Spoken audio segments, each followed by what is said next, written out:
Governance is not a rocket science. It's not at all. I could remember in those days when we were doing the Luther struggle.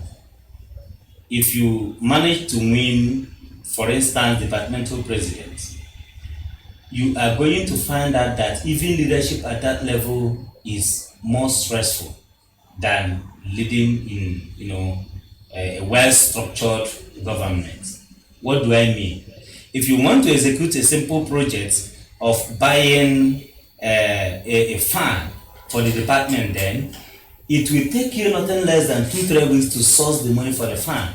You visit people, you write letters, you can even miss lectures and all that, trying to source that money. But this time around, we are talking about a system that has been structured to function. If everything is put in place, all indices are correctly placed, then it shouldn't be a rocket science. But why do people fail? Number one is greed. Because the system has already provided what should be very, very comfortable for you as an office holder. But no, you want to gather everything and pocket them so that you, your children, your grandchildren, your great-grandchildren, and your 5th generation will not lack. But at the end of the day, it may not really work out for you.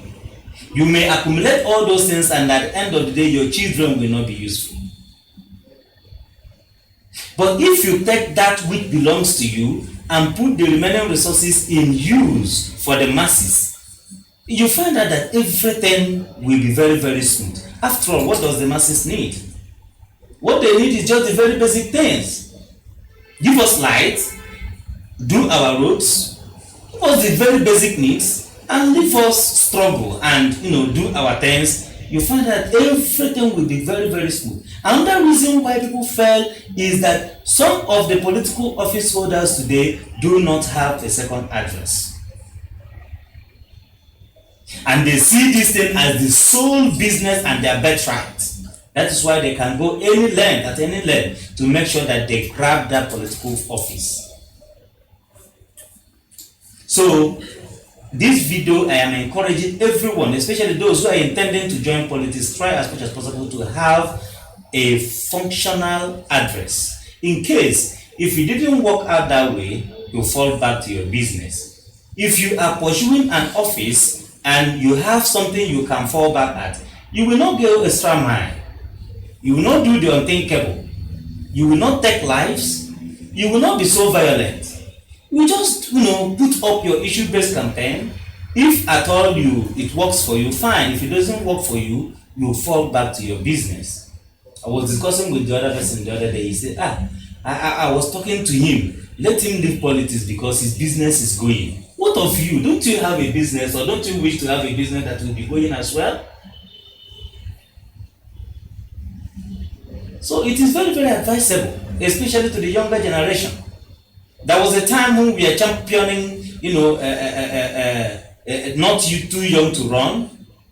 And at that time, through Maduforo Youth Organization, we were able to grab some political offices. In fact, I want to tell you that some of those people disappointed us because why? They were not ready for leadership.